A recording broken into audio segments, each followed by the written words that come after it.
8वाँ 9वाँ महीना लगते ही हमारे मन में ये बहुत ज़्यादा क्यूरियोसिटी आने लग जाती है कि अब हमारी डिलीवरी कभी भी हो सकती है। हमारे घर में जल्दी नन्हा-मुन्ना मेहमान आने वाला है और हमारी डिलीवरी कैसी होगी, कैसी नहीं होगी। तो ये सारे थॉट्स हमारे दिमाग में चलने लग जाते हैं। जैसे 8वाँ 9वाँ महीना बहुत ही क्रूशियल होता है, इसीलिए इस टाइम पे आपको अपनी केयरिंग भी बहुत अच्छे से करनी होती है, ताकि आपको डिलीवरी के टाइम में किसी तरह का कॉम्प्लिकेशन ना हो। क्योंकि ऐसा बहुत बारी होता है कि अगर आपकी पूरी प्रेगनेंसी सही से चल रही होती है, लेकिन कुछ ऐसी गलतियाँ हम ऐसे कर देते हैं 8वें 9वें महीने में, जिससे कि हमें डिलीवरी के टाइम पे काफ़ी सारे कॉम्प्लिकेशन हो जाते हैं। तो आपको वो कॉम्प्लिकेशन नहीं हो, आपको अपना ख्याल कैसे रखना है, आज की इस वीडियो में इस टॉपिक पे बात करने वाले हैं। चलिए वीडियो स्टार्ट करते हैं। तो सबसे पहले कि जैसे ही आपका 8 मंथ 9 मंथ स्टार्ट हो जाए, 8 मंथ कंप्लीट होने वाला हो या 9 मंथ स्टार्ट हो गया हो, उस टाइम पे आपको डॉक्टर से रेगुलर चेकअप कराते रहना चाहिए। यानी कि आपको डॉक्टर जब भी बोल रहे हैं चेकअप के लिए, इस टाइम पे आपको जरूर जाना है, क्योंकि मोस्टली ऐसा होता है कि 9th मंथ जैसे स्टार्ट हो जाता है तो डॉक्टर वीकली चेकअप के लिए बुलाने लग जाते हैं। तो आपको ये नहीं सोचना है कि ये अननेसेसरी है और आप नहीं जा रहे हैं, आपको वो गलती नहीं करनी है। डॉक्टर से जरूर रेगुलर चेकअप कराते रहें। इससे क्या होता है कि डॉक्टर आपके डिलीवरी के टाइम तक आपका हीमोग्लोबिन, बीपी, शुगर, बच्चे की पोजीशन, ये सारी चीजें चेक करते रहते हैं, ताकि अगर आपको किस टाइप की कोई प्रॉब्लम हो रही है तो डिलीवरी के टाइम तक ये सारी चीजें सही हो जाए। क्योंकि अगर आप चेकअप नहीं कराते हैं, आपको पता नहीं चलता है कि आपके बेबी की पोजीशन क्या है, आपके हीमोग्लोबिन क्या है, आपका बीपी कितना है, आपका शुगर कितना है, और अगर आप ये सारी चीजें अगर बहुत ज्यादा बड़ी होती है, इकट्ठी होती है, तो इससे आपको डिलीवरी टाइम पे काफी सारी कॉम्प्लिकेशन हो जाती है। तो आपको इन चीजों से बचना चाहिए, डॉक्टर से रेगुलर चेकअप कराते रहना चाहिए। नेक्स्ट होता है कि 8वाँ 9वाँ महीना जैसे स्टार्ट हो जाए तो इस टाइम पे आपको अपने एक्टिव भी अपने आप को बहुत अच्छे से रखना है। क्योंकि ऐसा नहीं है कि आपके आप एक्टिव रहिए और अब तो डिलीवरी होने ही वाली है, इसमें हम एक्टिव ना रहें, ऐसी गलती आपको नहीं करनी है। आपको अगर आपकी प्रेगनेंसी नॉर्मल रही है, आपको किस टाइप कॉम्प्लिकेशन नहीं है प्रेगनेंसी टाइम में, तो आपको अच्छे से एक्टिव रहना है, आपको प्रॉपर वॉक करना है। आप हल्की फुल्की एक्सरसाइज कर सकते हैं, जो ब्रीदिंग एक्सरसाइज होती है, डक वॉक होती है, बटरफ्लाई एक्सरसाइज होती है, ये सारी चीजें आप प्रॉपर कर सकते हैं। आपको इस टाइम पे एक्टिव रहने की बहुत ज्यादा जरूरत होती है। आप जितना ज्यादा एक्टिव रहते हैं ना, तो इससे क्या होता है कि बच्चा भी उतना ही एक्टिव रहता है। जो आपके पैर के एरिया के मसल्स होते हैं वो फ्लेक्सिबल होते हैं, जो कि आपको डिलीवरी टाइम में काफी ज्यादा हेल्प करते हैं। इसीलिए प्रेगनेंसी टाइम में आपको एक्टिव रहना लास्ट मंथ में बहुत ज्यादा जरूरी होता है।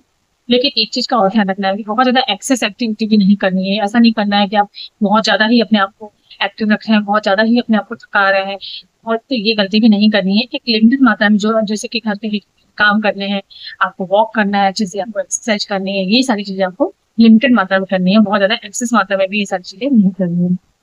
नेक्स्ट होता है इस टाइम पे आपको आपका बीपी, हीमोग्लोबिन, शुगर, ये सारी चीजें आपको पता होनी चाहिए। अगर आपके शरीर में की कमी है, यानी कि आपका हीमोग्लोबिन 12 या 11 से कम है, इसका मतलब है कि आपको कमी है, तो आपको अपनी डाइट का भी ध्यान रखना है। बीपी कम है तो इस टाइम पे आपको ये ध्यान रखना चाहिए कि आपको नमक थोड़ा कम लेना चाहिए अपने डाइट में। अगर आपको रजिस्ट्रेशन डायबिटीज की प्रॉब्लम है, डॉक्टर ने आपको जो भी मेडिसिन के रिलेटेड सजेस्ट किया है, वो भी आपको प्रॉपर लेते रहना है, उसको स्किप नहीं करना। प्रेगनेंसी के 8-9 मंथ में आपको ये सारी चीजें आपकी कंट्रोल होनी चाहिए, अदरवाइज आपको डिलीवरी के टाइम पे काफी सारी प्रॉब्लम्स होती हैं। नेक्स्ट होता है कि इस टाइम पे आपको अपनी डाइट का उतना ही ख्याल रखना है जितना आपने स्टार्टिंग से रखा है। यानी कि आपको फाइबर रिच फूड लेना चाहिए, प्रोटीन रिच फूड लेना चाहिए, आयरन रिच फूड लेना चाहिए। ये सारी चीजें अगर ज्यादा लेते हैं तो इससे आपको डिलीवरी के टाइम पे काफी ज्यादा हेल्प मिलता है। आयरन रिच फूड लेने से इससे क्या होगा, आपकी शरीर में खून की कमी नहीं होगी, खून की कमी नहीं होगी। फाइबर रिच लेते हैं अगर आपके, जो डिलीवरी टाइम पे ये बहुत इंपॉर्टेंट होता है कि आपको जो कफ कॉन्स्टिपेशन की प्रॉब्लम होती है ये नहीं होना चाहिए। अगर आपको कफ कॉन्स्टिपेशन की प्रॉब्लम बहुत ज्यादा हो रही है, तो इस केस में आपको नॉर्मल डिलीवरी भी पॉसिबल नहीं हो पाती है। तो इसीलिए जितना हो सके उतना फाइबर रिच फूड लें, अपने आप को जितना हो सके उतनी हेल्दी डाइट लें, बाहर की चीजें कम खाना अवॉइड करें, बाहर की चीजें खाना अवॉइड करें इस टाइम पे, और जितना हो सके उतना घर का सिंपल सा खाना खाएं, ताकि आपका हेल्थ अच्छा रहे, आपकी डिलीवरी होता है। कि अगर आपको इस टाइम पे कोई भी अपने शरीर में बदलाव देखने को बहुत ज्यादा मिल रहा है, जैसे कि अगर आपको टाइप का डिस्चार्ज देखने को मिल रहा है आपके प्राइवेट पार्ट से, या फिर आपको आपके पेट की पोजीशन अगर आपको चेंज दिख रही है, यानी कि पेट ऊपर की तरफ कम हो रहा है, नीचे की तरफ बहुत ज्यादा दिख रहा हो, आपको बहुत ज्यादा एकदम से बैक पेन हो रहा हो, या बहुत ज्यादा पेट में दर्द हो रहा हो, तो अगर आपको किसी भी टाइप का डिस्कम्फर्ट हो रहा है, अचानक से कोई भी चेंजेस दिख रहा है, उस केस में भी आपको डॉक्टर से जरूर कंसल्ट करना चाहिए। क्योंकि वो आपका एक्चुअल लेबर पेन हो सकता है, मे भी आपकी डिलीवरी से टाइम हो सकती है। इसीलिए अगर ऐसा नहीं है कि अगर आपका 8 मंथ भी चल रहा है और वो ये सारी प्रॉब्लम हो रही है, तो आप ये सोच रहे हैं कि अभी तो मेडिकेटेड है ही नहीं, तो हम उसके लिए परेशान ना हो, तो आपको नहीं करना है। अगर आप किसी भी टाइप के कोई भी चेंजेस दिख रहा है, उस टाइप पे आपको डॉक्टर से जरूर मिलें। इस टाइम पे आपको अपने बच्चे की पोजीशन को भी टाइम टाइम पे पता करवाते रहना चाहिए कि आपकी बच्चे की पोजीशन क्या है। क्योंकि अगर आपकी नॉर्मल डिलीवरी आप चाहते हैं, तो इसके लिए आपके बच्चे की जो पोजीशन है वो हेड ऑन पोजीशन में होना चाहिए, तो इसीलिए आपको बच्चे की पोजीशन का भी मालूम होना चाहिए। इस आपको अपनी हाइड्रेशन का भी ध्यान रखना है। प्रेगनेंसी के लास्ट मंथ तक भी आपका हाइड्रेशन अच्छा होना चाहिए। आपको डिहाइड्रेशन की प्रॉब्लम नहीं होना चाहिए, क्योंकि अगर आपका सूख जाता है, आपको पानी की कमी हो जाती है, आपको डिहाइड्रेशन हो जाता है, डिलीवरी के टाइम पे आपको प्रॉब्लम हो सकती है, आपकी डिलीवरी बहुत पहले हो सकती है। तो इसलिए आपको लास्ट मंथ तक भी आपकी हाइड्रेशन का उतना ही ध्यान।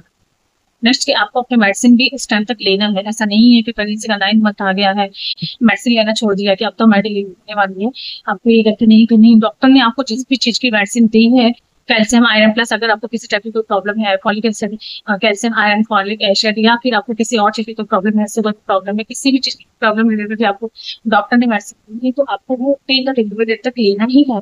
आपको उसको पहले से नहीं करना है। ऐसा नहीं करना है कि आप पहले उसको खाना छोड़ दे रहे हैं, तो वो गलती नहीं करनी। तक आपको हल्की गुनगुनी चीजें लेना स्टार्ट कर देना है। जैसे प्रेगनेंसी का 9 मंथ स्टार्ट हो जाए तो आपको हल्का गुनगुना पानी आप पी सकते हैं। अगर गर्मी बहुत ज्यादा है तो आपको ठंडा पानी नहीं पीना है, आप नॉर्मल टेम्परेचर का पानी पी सकते हैं। अगर आपको इस टाइम तक भी बहुत ज्यादा कॉन्स्टिपेशन की प्रॉब्लम होती है, तो आप जीरे वाला पानी पी सकते हैं, अजवाइन का पानी पी सकते हैं। ये आपकी एसिडिटी और कब्ज में राहत देता है आपको।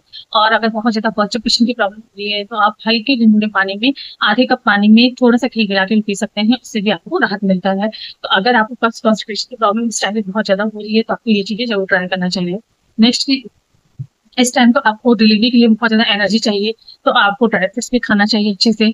और आप कोशिश करें कि जो ड्राई फ्रूट्स के लड्डू होते हैं वो भी आप खा सकते हैं। उसके लड्डू आपको जरूर खाना चाहिए। या किसी भी, कुछ लोग मीठे का लड्डू खाते हैं, कुछ लोग ड्राई फ्रूट्स के लड्डू खाते हैं, कुछ लोग तिल के लड्डू खाते हैं।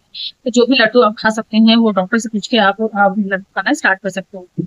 इस टाइम तक आपको ये ध्यान रखना है कि आप घी भी अपना, इस टाइम पे आप घी भी खाना भी अपने ऐड कर सकते हैं। आपको बहुत ज्यादा भी घी नहीं खाना है। ऐसा नहीं है कि आपको बहुत ज्यादा घी खाना अपने स्टार्ट कर दिए, वो गलती नहीं करते हैं। हाँ, आप खाने में, दाल में, पराठों में 1 चम्मच घी लेके खा सकते हैं, क्योंकि डिलीवरी के टाइम पे अगर आप घी भी खाते हैं तो आपकी बॉडी को अच्छी एनर्जी मिलती है। आप खजूर वाला दूध भी ले सकते हैं। आप खजूर जरूर खाइए प्रेगनेंसी के 9 मंथ में। खजूर भी आप खाते हैं तो इससे आपका हेल्थ अच्छा बना रहता है और आपको एक एनर्जी मिलती है। प्रेगनेंसी के 9 मंथ में आपको खजूर भी खाना चाहिए, आप खजूर भी ले सकते हैं। चीजें आपको अपनी डाइट में जरूर अपलोड करना चाहिए। तो फ्रेंड्स, प्रेगनेंसी का 9 मंथ बहुत ही क्रुशियल होता है, इसीलिए आपको इन सारी चीजों का बहुत ज्यादा ध्यान रखना चाहिए। अपने सोने, बैठने, उठने का भी बहुत ज्यादा ध्यान रखें। आपको ये ध्यान रखना है कि आपको बहुत देर तक बैठना नहीं है, कि पोजीशन, बहुत देर तक खड़े नहीं रहना है कि पोजीशन में। लेटते समय आपको पिलोज का यूज करना है, अपने पैरों के नीचे पिलोज का यूज करना है। प्रेगनेंसी के 8-9 मंथ में आपके पैरों में स्वेलिंग बहुत ज्यादा देखने को मिलता है, तो इसीलिए आपको कोशिश करें कि अपने पैरों को बहुत देर तक लटका के ना बैठे। अपने आप को जितना हो सके उतना हाइड्रेटेड रखें, ताकि आपके पैरों की स्वेलिंग प्रॉब्लम बहुत ज्यादा ना हो। अगर स्वेलिंग बहुत ज्यादा हो रही है तो आप हल्के गुनगुने ऑयल से मसाज करवा सकते हैं, या हल्के गुनगुने पानी में अपने पैरों को थोड़ी देर तक रख सकते हैं। फ्रेंड्स, यही सारी चीजें हैं जिन पर आपको ध्यान रखना है। प्रेगनेंसी का 9 मंथ स्टार्ट हो गया है तो इस टाइम पे आपको अपनी डिलीवरी बैग, अपना हॉस्पिटल बैग प्रिपेयर कर लेना चाहिए। हॉस्पिटल बैग में आपके लिए कौन सी चीजें रखनी चाहिए, अपने बच्चे के लिए कौन कौन सी चीजें रखनी चाहिए, इससे मेरा एक ऑलरेडी वीडियो बना हुआ है, वो जाके आप देख सकते हैं। हॉस्पिटल बैग आपको जरूर तैयार कर लेना चाहिए, ताकि आपको जब भी अगर लेबर स्टार्ट हो रहा हो तो आप इमीडिएट हॉस्पिटल जा सकते हैं। उस टाइम पे आपको कोई भी चीज ऐसी ना हो जो घर पे रह जाए और हॉस्पिटल जाके आपको उस चीज की बहुत ज्यादा जरूरत पड़े। इसीलिए आपको हॉस्पिटल बैग पहले से प्रिपेयर कर लेनी चाहिए। यही था आज का वीडियो। आई होप आपको अच्छी लगी।